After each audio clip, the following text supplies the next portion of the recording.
हम सब तो सह ले रहे हैं, लेकिन जो बड़े मजबूरी से यहाँ पे आके पढ़ाई के लिए रुके हैं ना, उनके साथ क्या हो रहा होगा, जरा उनके बारे में सोच।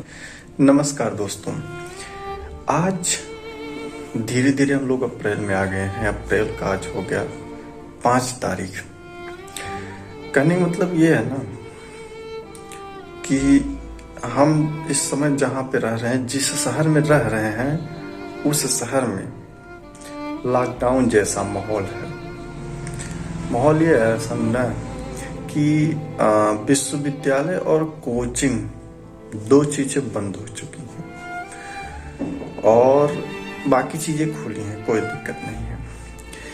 यार जानते हैं, कभी कभी बड़ी सोच के हैरानी होती है। हैरानी ये होती है ना कि क्या विश्वविद्यालय और कोचिंग संस्थानों के लिए सिर्फ कोरोना है?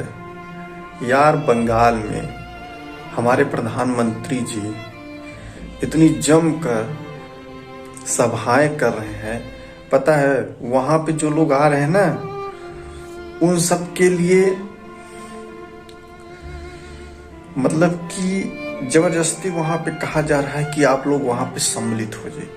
अब ये बताओ, जहाँ पे हजारों की भीड़ जुटाई जा रही है और जबरदस्ती बुलाया जा रहा हो लोगों को, वहाँ पे कोरोना होगा कि जहाँ पे व्यवस्थित लोग बैठ के पढ़ रहे हैं वहाँ पे होगा? यार कुछ लोचा ही समझ में नहीं आता है। लेकिन एक चीज़ मुझे समझ में आता है, मैं इस समय कमरे में बैठा हूँ यार, कोचिंग वोचिंग जब चलती रहती है ना, आदमी की ये लगा रहता है कि हम एक क्रम से एक व्यवस्थित ढंग से पढ़ रहे हैं। लेकिन ये जब यही बंद हो जाता है ना, थोड़ा परेशानी होती है। फिर भी अब सरकारी नियम है, प्रशासन की ओर से आदेश है, तो इसे थोड़ा मानना पड़ेगा।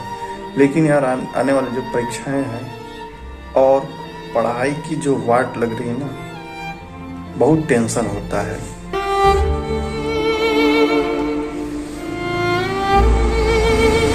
पता है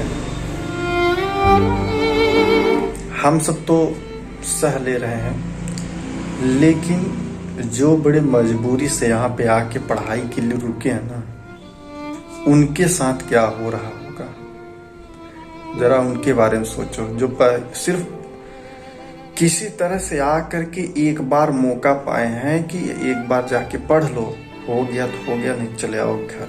यार उनकी जिंदगी के बारे में सोचो। नहीं, ऐसा नहीं होना चाहिए था। पढ़ाई वढ़ाई के साथ कभी खिलवाड़ नहीं करना चाहिए।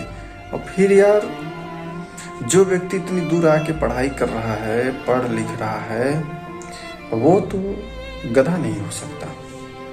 वो उसके अंदर इतना सेंसिटिव है कि उसको कैसे बचना है, स्वास्थ्य को लेके कैसे रहना, ये सब चीजें उसके अंदर रहेंगी। फिलहाल अब सरकार का गाइडलाइन है, लोगों को मानना पड़ेगा। कोई नहीं, हम लोग भी मानेंगे, देखते हैं। लेकिन जिनके साथ एक खिलवाड़ हो रहा है ना, उनकी जिंदगी बेकार हो जाएगी। तो मेरे हिसाब से तो नहीं होना चाहिए था। अभी इस तरह से चीजें जिस तरह से नॉर्मल चल रही हैं, और इस शहर में सब चीजें नॉर्मल ही चल रही हैं। बस अगर कोई चीज बंद है ना, विश्वविद्यालय और कोचिंग नहीं होना चाहिए था। खैर बंद है, क्या दिक्कत है नहीं समझ। चलिए हम लोग भी सपोर्ट करेंगे प्रशासन का, क्या करेंगे बैठ के। चलिए दोस्तों, यही कहना था। बड़ा दुख होता है। दुख इस बात का होता है ना कि जो मेहनत है वो सब बेकार हो जाएगा। बहुत से लोग घर भाग गए डर की वजह से। कहीं ऐसा ना हो कि अगली बार की तरह सरकार इस बार भी न करने लगे।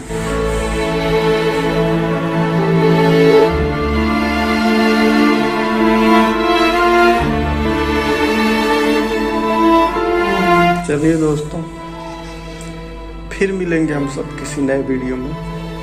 तब तक के लिए नमस्कार।